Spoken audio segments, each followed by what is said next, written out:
Hello everybody and welcome back. It has been a while since I last played. But we're here and I've actually done a lot off screen. I have not played any online games just like I've told you guys, but as you guys can see in the bottom right, we now have 250 gold, and that is because I gained 100 in gold for beating all of the expert opponents in practice mode. If it'll load here. But anyways, while training on these expert heroes, as you can see here, I beat all of the experts here. So for doing that, you get 100 gold, but while beating them, while training on them, I was able to level up the shaman to level 10, the druid to 10, the hunter to 10, and the priest to 10, and the mage to 10. We still have the rogue, warlock, and paladin to go. But two more things also happened while training. Besides that, we got a pack. And that is because I played a game on my iPad. I didn't even know this, but if you play a game on the iPad, it'll give you a free pack. So we will be opening up that soon. And then one other thing. I was also able to play with some friends, which got me the Fireside Gathering card back. So now we don't have to waste our time with the blue original one. Although it still does look really cool, but this one looks way cooler, just in my opinion.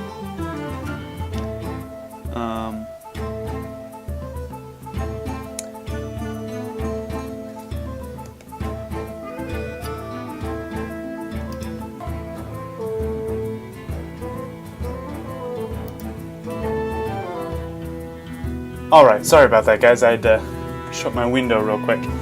But anyways, thanks for doing this episode. Well, first of all,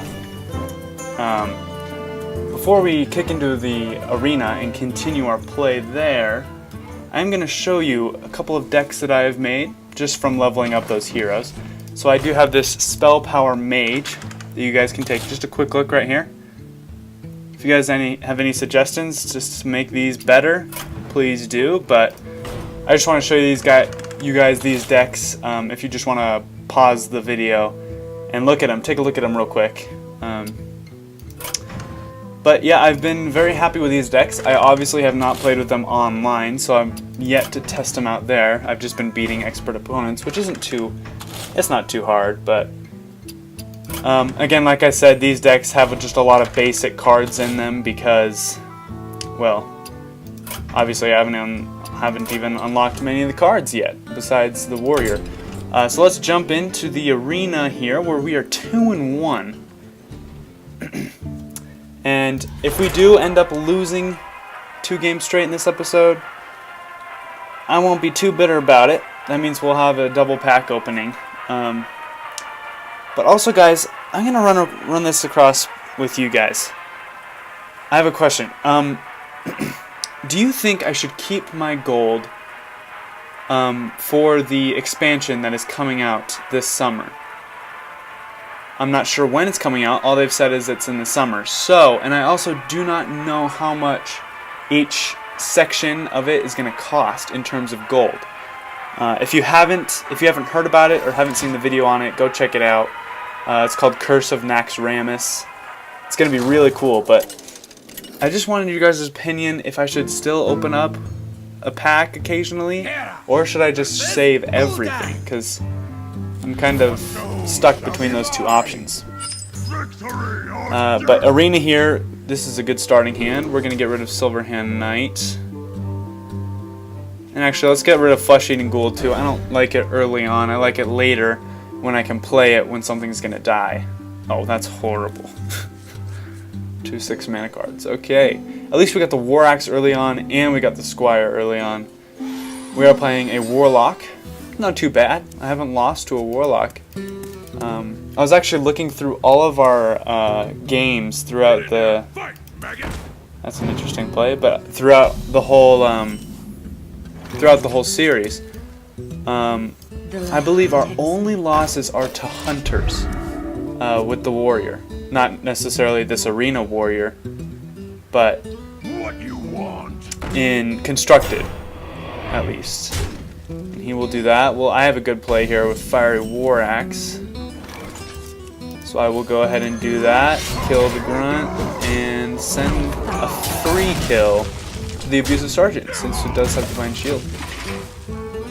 So we've got an early stand here. He's used quite a bit of cards, but he obviously has the hero power to negate that disadvantage for him. And while he... Oh, Mortal Coil, that's a good card for him. Dang it, I hate that card. And I do not have a play this turn. Okay. Corning. Yeah, TheEnragedBat. Let's just combine Corcoran and Coin. But that is technically what I did there. I played the Coin into the Corcoran Elite and dealt 4 damage to him just because I had no other play. This is going to be an easy play for me. I've got the Slam, and I've also got Murloc Tidecaller if I want to send him out, or Novice Engineer. Huh. Well, I would have... Both of these are affected by Mortal Coil, so I might as well send out the Murloc, just because it gives me more board presence, and I'm not in dire need of some more cards. But I think that was a strong play. For 5 mana, he's got an Abomination. Oh my gosh. That is annoying. That's going to clear the board. Yep, that is going to clear the board. That's annoying. I'm going to drop a Will Plate on that one. That was a... Okay, let's get a shield block here. Acidic Swampoo's... I doubt he has Jiraxis. So I'm going to go ahead and send that out.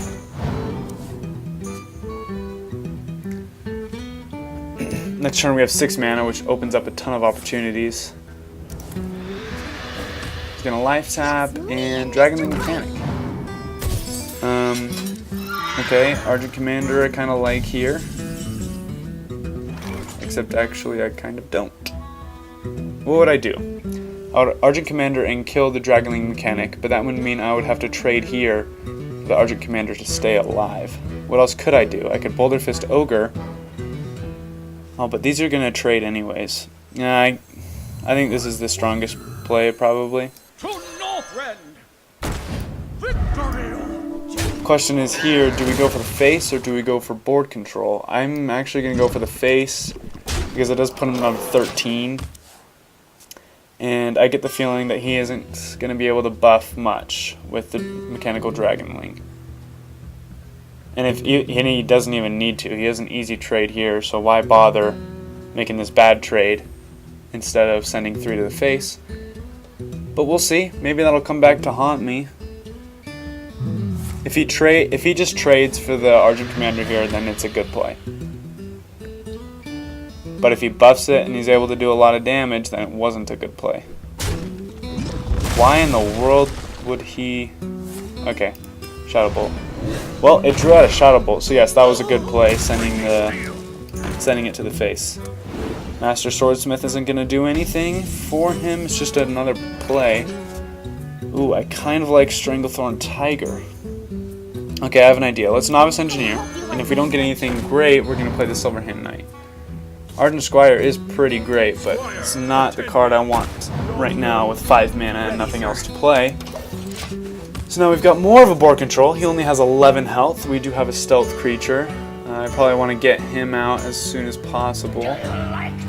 Wild Pyro is pretty good. Does he have spells to send with it? Like a Hellfire. A Hellfire will clear the board. No, Wind Fury Harpy. Okay, does he have a Soulfire? Yep. So that's frustrating. Siphon Soul. Okay, nice. I'm glad we got rid of that. And that's going to clear the board. Well played to that one. That was a good... Ooh. Absolutely, yes. I need to stop that Harpy, and then we'll armor up. That was a great top deck with Arcanite Reaper. Next turn, we have some pretty strong plays with 9 mana. We have all of these guys Priestess of Elune is good to get our health even more than him.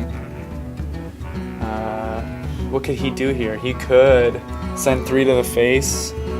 Give me a quest. And then there's Questing Adventurer, Flesh-Eating Ghoul. And he'll send 3 to the face. Fiery War Axe is interesting. Wow, this is a tough play. I have to use the Arcanite Reaper on... What would I use? Oh, crap. So I would kill it there, but I don't want to do it yet because then the ghoul is bumped up. I need to kill the ghoul first, probably. Let's go ahead and do that. Then do that. And then let's put out Boulder Fist Ogre. No. Let's put out Stranglethorn Tiger, Fiery War Axe, and Armor Up.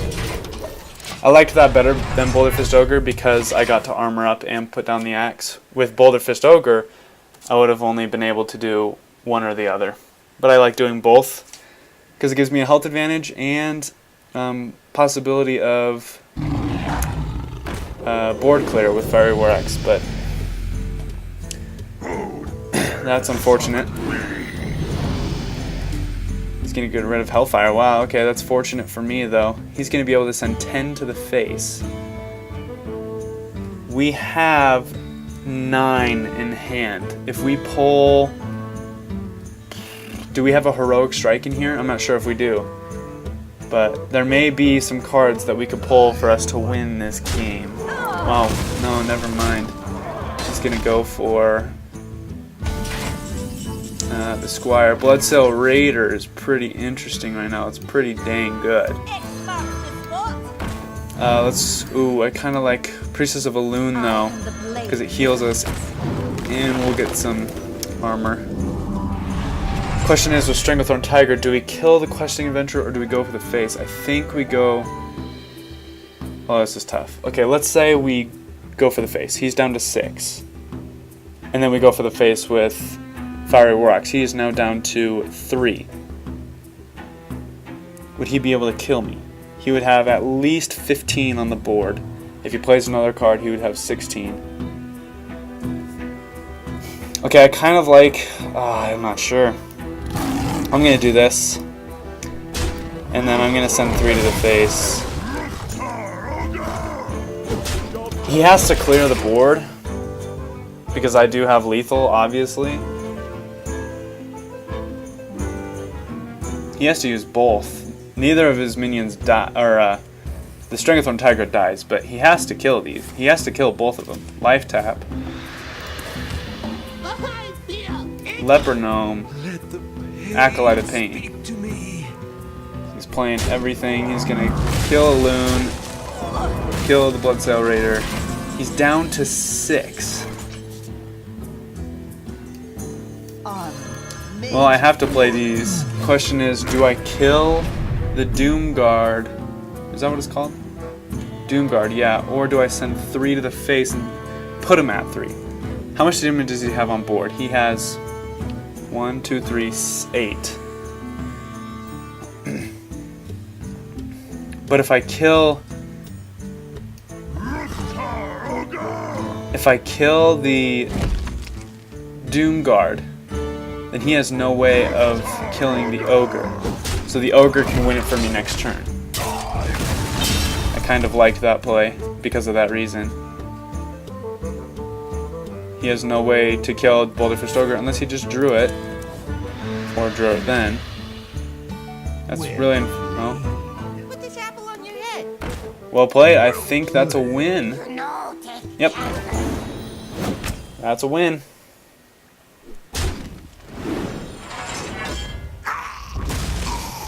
Well played, man. He should have at least attacked with the Acolyte first. See what he draws. I'm gonna laugh when it's a Siphon Soul. That would be so funny, but I think that's game. Yep. Oh, I could send out Argent commander and just mess with him. Killed him with that, but that's a little bit too rude. That was a well played from him. Well played game. It's going to put us almost a 13 with the warrior. Come level 15, we will be with our first golden card. So I'm not sure if I mentioned this earlier. I think I referenced it, but I will actually not open the pack that I got for playing the game on the iPad until I get the pack from this, because then we can do a double pack opening, and that'll be just great, because so far we've basically just gotten trash cards.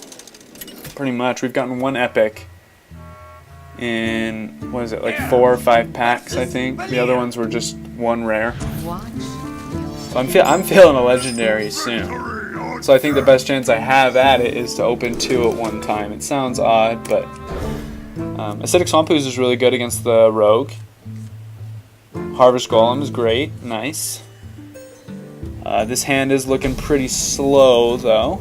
There's a Heroic Strike. There we go. So we do have a Heroic Strike in this deck. It has been a while since I've played this. If I have enough time to level up like 5 heroes playing the computer, then it's been a while. You know it's been a while. So I'm going to toss out Armorsmith. That's really good top deck. Let's see what he'll do here. One reason why I like the Armorsmith against the Rogue is Dagger Mastery. Pretty much, it helps me more than it helps him. He is going to Dagger Mastery. He'll probably hit me directly. Nope.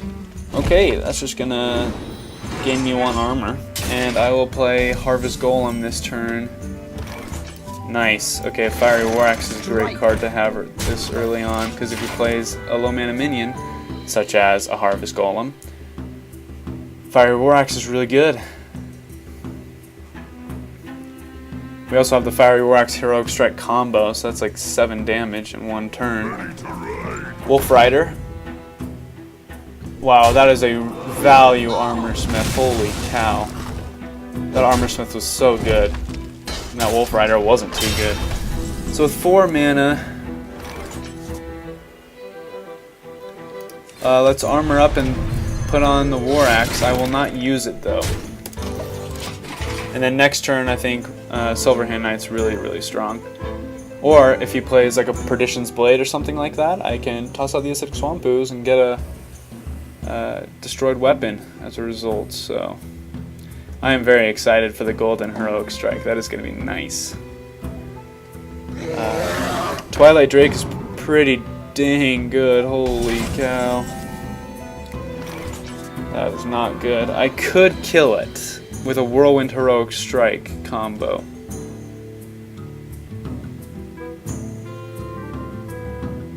Yeah, I think that's good. Whirlwind. It does suck because I'm wasting a ton of damage on a Twilight Drake because it has so much health. And then I obviously armored up instead of the Ooze because I want to wait till he plays a weapon, or at least daggers up. But it's interesting that he had a Twilight Drake. It's probably why he's been dagger mastering a lot. Next turn we have Silverhand Knight. If he plays a weapon, we have Acidic Swamp Ooze, and nice. Okay, that hit 2 to him. 2 to him. But it doesn't look like he's gonna play. Oh yeah, Dagger Mastery. Okay. And then he'll kill the Harvest Golem. I'm waiting for him to like buff up his weapon for me to play the Acidic Swamp Ooze, so I'm not going to yet. I think the strongest play here is Silverhand Knight, and since I do have a weapon, I don't mind running that into, or running me into the Mad Bomber.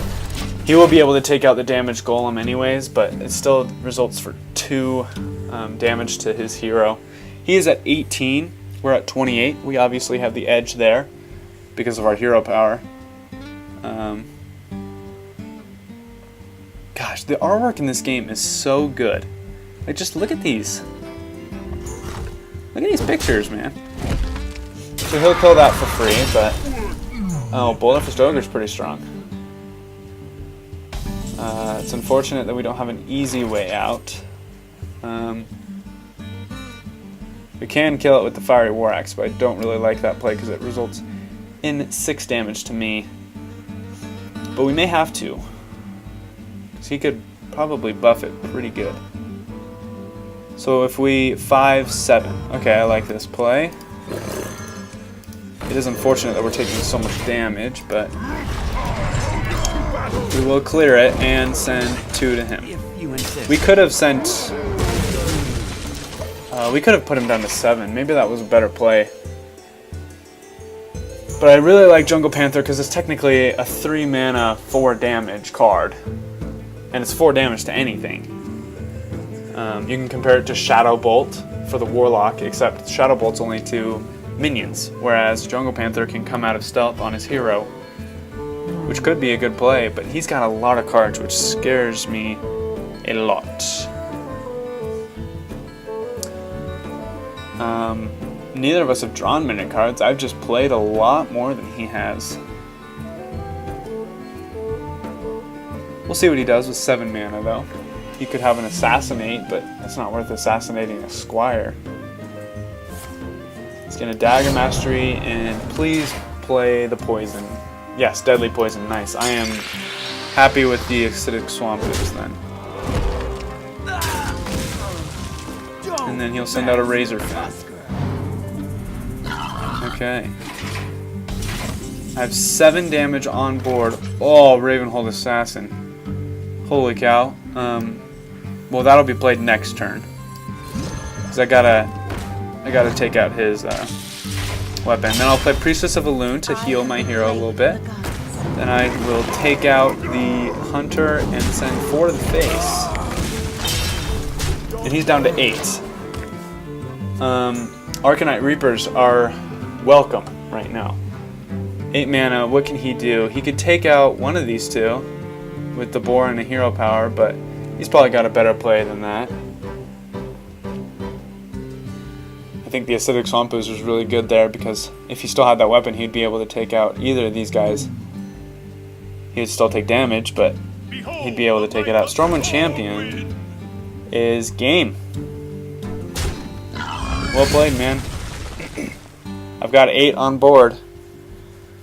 He's got so many cards. How did he not have a better turn? Well played.